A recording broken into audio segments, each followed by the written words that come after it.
여러분 안녕하세요. 한 주간 잘 지내셨습니까? 이제 날씨가 참 시원하죠. 어떨 땐 새벽엔 좀 쌀쌀하다라는 생각이 들 정도로 이제 겨울이 다가온 것 같습니다. 감기, 환절기에 감기 조심하면 참 좋겠습니다. 지난주에 이어서 계속 성경 속에 있는 절기에 대해서 오늘 두 번째 시간을 가져보도록 하겠습니다. 어떻게 보면 지난주의 내용이 어떤 분들은 잘 이해가 안 된다. 그리고 어떤 분들은 이게 태양력과 태음력에 관련된 부분이 잘 맞지 않고 주이시들이 쓰고 있는 그 달력이 지금 우리의 달력하고 너무 다르니까 헷갈린다. 뭐 이런 이야기도 하시는 분들이 좀 계셨습니다. 그래서 오늘은 그 부분에 대해서 조금만 더 설명을 드리고 다음 주는 지금 주이시들이 쓰고 있는 그 절기하고 성경이 쓰고 있는 그 절기, 그래서 이제 신약 성경으로 넘어오면서 그 내용이 어떻게 적용이 되고 우리는 그것을 어떻게 이해해야 되는가에 대해서 다음 주에 생각해 보면 좋겠습니다. 여러분 뭐 슬픈 이야기 좀, 우리 지난주에 피츠버그에서 회당에서 총기 사건이 있어서 주이시에 대한 어떤 생각들을 이번 목장 성경 공부를 하면서 좀 생각을 좀 해 보셨을 거라 생각이 듭니다.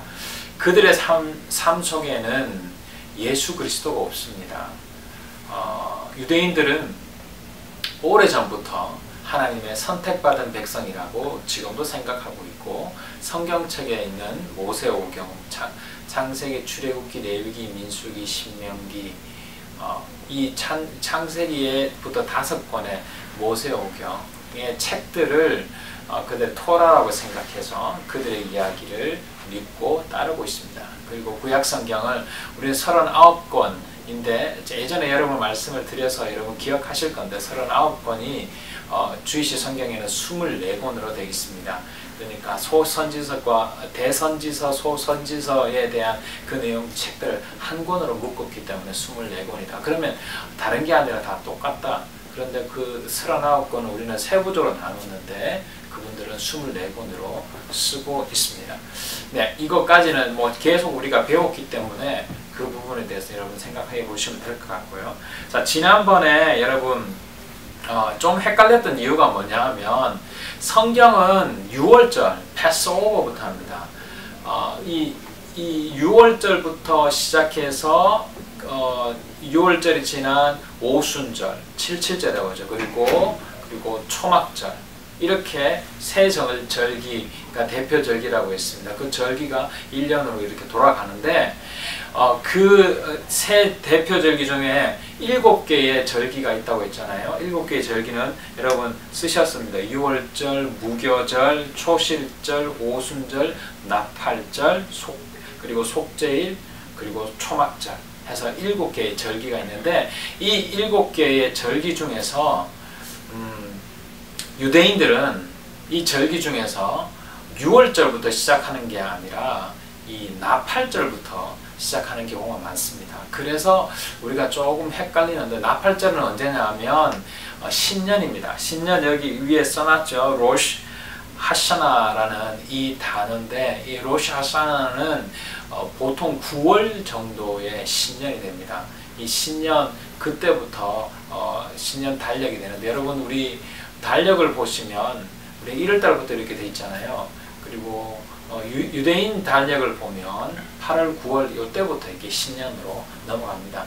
그냥 쉽게 생각하시면 우리 학생들, 아이들 학교에 가면 우리는 한국에서 배울 때는 새 학기가 봄부터 시작되지만 미국에서는 학제가 8월부터 시작되는 것을 생각하면 그때부터 시작되는 부터해서 그 다음 해까지 돌아간다 라고 생각한다면 조금은 이해가 될 것 같습니다. 그렇다면 이제 동그란 그림을 한번 여러분 보시면 좋겠는데, 지난주에 보셨고 예전에도 보셨는데요.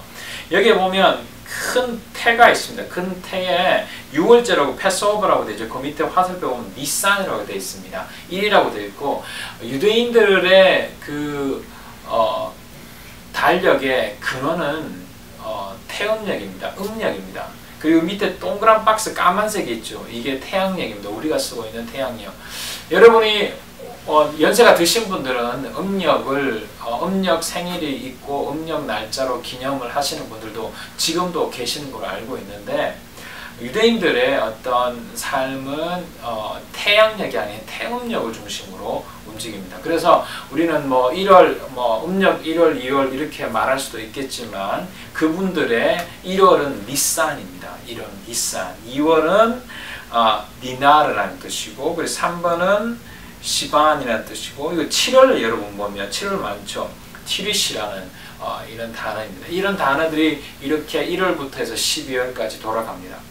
그러니까 음력의 테두리가 돌고 있고 그 안에 양력을 보시면 요게 언제거나 매치해 볼 수 있다는 걸 여러분 생각하시면 될 것 같습니다. 자, 그렇다면 여러분 이제 나팔절 로시 하샤나라는 이 단어가 이 명절이 어디에 있는지 한번 여러분 표시를 보실래요? 그림의 제일 아랫부분에 보면 트럼펫이라고 되어 있죠. 나팔절.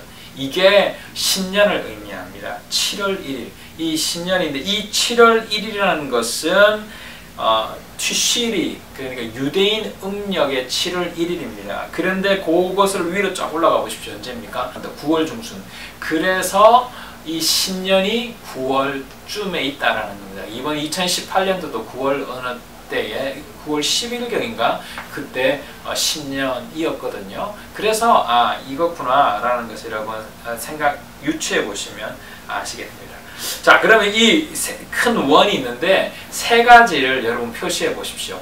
6월절과 그리고 오순절과 그리고 초막절, 장막절 표시하실 수 있겠습니까? 6월절 여러분 그림에 보시면 제일 위쪽에 패스오버라고 되어 있죠. 그걸 한번 동그라미 표시를 한번 해보십시오. 그리고 그 밑으로 내려오면 펜타코스 77제라고 되어 있는데 이것을 동그라미 해주십시오. 이게 77절이 곧 오순절을 의미하거든요. 그리고 그 다음으로 쭉 내려오 보시면 태버너클이라고 되어 있죠. 7월달 튀실이 그 밑에 거기에 또 화살표로 오시면 초막절, 장막절이라고 되어 있습니다. 이게 태버나클이 결국 초막절, 장막절을 의미합니다. 요 세 개 여러분 구분해 놓으셨죠? 자, 이게 이스라엘 백성들 구약 성경의 3대 절기입니다. 6월절과 오순절과 그리고 초막절. 이 세 가지, 초막절이 곧 장막절, 똑같은 의미인데 말이 조금 다른 초막, 장막, 텐트를 말합니다. 태버나클. 그렇게 해서 요 의미라는 것을 여러분 머릿속에 집어넣으시고 이 세 가지입니다. 요 세 가지가 언제이냐? 6월절은 여기 지금 우리 태양력으로 보면 3월달에서 4월달 요렇게 오가고 있습니다.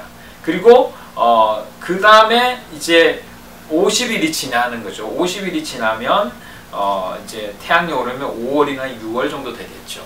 요 그림입니다. 그리고 그 다음부터 몇 달이 지납니다. 지나고 9월 태양력이 9월이나 10월 요때 이제 새해가 시작되면서 트럼펫 그렇게 해서 나팔절이 불려지고 속죄일이 일려지고 그리고 장막절, 초막절이 이루어집니다.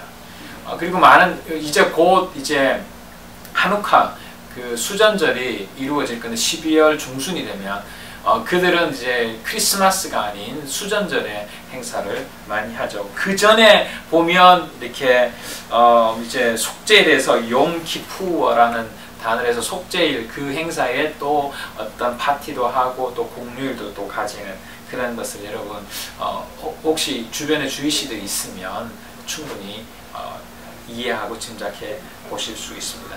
자, 이 그림이 첫 번째 동그란 그림이 이 정도고요. 이 그림을 그냥 옆으로 쭉 펼친 것이 2번의 그림입니다. 이 영어로 되어 있는데 여러분 뭐 보시면 아시겠지만 한번 제가 처음부터 설명할게요. 자, 혹시 뭐 색깔 펜이 있으면 위에다 표시를 하면 좋겠습니다. 위에 굵은 것으로 패스오버 그리고 펜테코스트 그리고 타버나클스라고 되어 있는데 이게 패스오버는 6월절입니다. 펜테코스트는 오순절입니다. 펜타는 50을 말하죠. 오순절. 그리고 타버나클은 텐트를 말합니다. 그게 초막절입니다. 쉽습니다. 패스오버는 넘어갔다 해서 6월절이잖아요. 6월절은 뭐 밑에 여러분의 그 페사라고 지난번에 이렇게 화살표 연결하는 거 여러분 배우셨죠? 그리고 오순절은 펜타코스트, 수보트라는 단어이고요. 그리고 이제 초막절은 타버나클, 수콧이라고 많이들 여러분 쓰고 듣습니다. 수콧이 초막절이구나 라는 걸 생각해 보실 수 있습니다. 요 내용을 다음 주에는 좀 더 성경적으로 어떻게 어프로치 되는지에 대해서 설명을 드릴 건데요. 자, 그러면 패스오버에 보면 위에 동그란 그림하고 같이 보시면 됩니다. 패스오버에 보면 6월절 제1월 14일이라고 되어 있습니다. 그러니까 니산월 첫째 날 14일 되는 그날에 양을 잡습니다. 양을 잡아서 그 피를 문의 문설주에 뿌렸습니다. 이게 6월절의 시작이거든요. 그리고 그날 저녁이 지날 때 출애굽기의 내용을 보시면 그날 저녁에 장자들의 죽음이 있었고, 그리고 그것을 통해서 이스라엘 백성들이 출애굽할 수 있는 기회가 있었습니다. 그리고 나서 그 다음 날부터 이스라엘 백성들 광야의 생활을 시작했을 때 그때 그들이 먹었던 것이 뭐였냐면 무교병입니다. 말씀드리면 빵에 효소를 넣으면 이렇게 부풀어지는데 그걸 없이 그냥 단단한 비스켓 같은 그것을 먹는 날이 unleavened bread인데 여기에 무교절입니다. 무교절이 결국은 6월절하고 같이 움직입니다. 밑에 2번 그림을 다시 설명을 드리면 이 6월절에 문설주에 피를 뿌리죠. 피를 뿌리고 나서 그 다음날 그들이 이스라엘 백성이 이제 출애굽을 했습니다. 출애굽을 했는데 그들이 가지고 올 수 있는 어떤 음식들은 이렇게 빵이라든가 이런 걸 가져오면 결국은 이게 다 상하잖아요. 상하지 않는 것들이 뭐가 있을까? 그래서 효소가 들어가 있지 않는 것들은 좀 딱딱하기도 하지만 그래도 그것은 먹을 수 있잖아요. 밀가루와 물로 반죽하는 내용인 것인데 효소가 들어가지 않는 딱딱한 빵. 그거를 쉽게 말해서 저키 같은 경우 우리가 돼지고기, 소고기 절기 같은 경우도 이렇게 어디 여행을 가거나 오지에 갔을 때 그걸 먹을 수 있잖아요. 그거 그냥 간편하게 먹을 수 있는 것처럼 썩지 않고 부패하지 않는 오랫동안 먹을 수 있는 그런 내용으로 빵을 만들었는데 그것이 이스라엘 백성들에게는 전통이 되었습니다. 그래서 무교절, unleavened bread를 먹고 그 다음 날 초실절은 뭐냐면 첫 열매 수확을 하나님께 올려드린 날이라고 초실절을 의미합니다. 그리고 나서 이제 요날부터 해서 이제 50일, 요날을 포함한 50일이 지난 날이 펜타코스트 오순절입니다. 오순절날 여러분 기억하시는 거 있으세요? 다음 주에 말씀드리겠지만 신약 성경에 예수님께서 부활하시고 나서 오순절날 또 다른 성령, 성령 하나님을 이스라엘 백성들, 기도하는 사람들에게 보내주셨거든요. 그래서 이 오순절이 그림을 보시면 빵 같은 게 있잖아요. 맥주절. 그러니까 설명드리면 First Fruit, 이게 초실절과 펜타코스트는 곡식에 대한 추수입니다. 새로운 생명이 만들어지는 것, 그리고 새로운 생명, 그 곡식이 추수되는 것, 그 의미입니다. 그 다음 주에 그 의미에 대해서 말씀을 드리겠습니다. 그리고 나서 시간이 지납니다. 시간이 지나고 나서 태브나클은 나팔절인데 이 나팔절은 이스라엘 백성들의 신년을 의미합니다. 이 신년에 나팔을 불면서 모든 사람들이 깨어나기를 원하는 마음으로 신년에 나팔을 양각 나팔을 붑니다. 그렇게 불고 나면 그 다음날 10일 동안 이스라엘 사람들은 하나님의 성전 앞에서 회개하고 뉘우칩니다. 그렇게 뉘우치고 하나님이 그들에게 새로운 삶을 허락해 주기를 원하는 마음으로 기도합니다. 그리고 나서 그 다음부터 며칠 동안 15일에서 22일 정도까지 이스라엘 백성들은 이게 집이 아닌 광야에서 천막을 텐트를 칩니다. 이 텐트는 뭐냐? 이스라엘 백성들을 광야에서 40년 동안 이끌면서 그들을 먹이고 입히셨던 이스라엘 백성들의 하나님의 능력을 기억하고, 그리고 이 이집트에서 430년 동안 노예 생활했던 것을 잊지 말자는 의미에서 이스라엘 백성들은 초막을 광야에 칩니다. 그래서 많은 주위시들이 지금도 보면 뭐 베란다나 아니면 집에 있는 옥상이나 그렇게 없으면 그냥 집의 거실에다가 텐트를 치고 애들하고 재밌게 노는 그런 내용이 태버나클입니다. 이게 결국은 이제 초막절인데, 이 초막절이 지금은 재미있는 어떤 놀이가 되어 있을 수도 있지만 그 참된 의미는 과거에 이집트에서 노예 생활하던 내 선조들이 왜 노예 생활을 했고, 그리고 어떻게 이렇게 그들이 출애굽 당했는지를 우리가 기억하자라는 의미에서 그런 태버나클을 준비했습니다. 자, 그리고 불임절에 대한 것은 여러분 말씀드렸던 것처럼 죽으면 죽었다라는 에스더와 관련된 내용입니다. 자, 여기까지 그림이 지난주랑 또 같을 수도 있지만 혹시 이게 좀 잘 매치가 안 되시는 분들을 위해서 다시 이것을 설명을 드리고 조금 더 구체적인 설명을 드렸습니다. 이 내용을 가지고 목장 식구들과 간단하게 나눠 주십시오. 어떻게 보면 지난주에 상세하게 설명하신 분들은 이걸 그냥 다시 한번 확인해 주시는 과정만 해 주셔도 될 것 같습니다. 어떻게 보면 오늘은 좀 부담이 없는 공부일 수 있을 것 같습니다. 요게 왜 지난주와 오늘까지 이렇게 설명을 드리냐면 이것을 이제 구약에서 신약으로 전개하고 우리 삶으로 적용시키기 위해서는 이걸 우리 머릿속으로 좀 집어넣는 것이 필요할 것 같아서 두 주를 거쳐서 여러분에게 말씀을 드렸습니다. 혹시 궁금한 것이 있으시면 저에게 카톡을 남겨주시면 성실히 답해 드리도록 하겠습니다. 여러분 이번 한 주 승리하시고 감기 조심하시면 좋겠습니다. 안녕히 계십시오.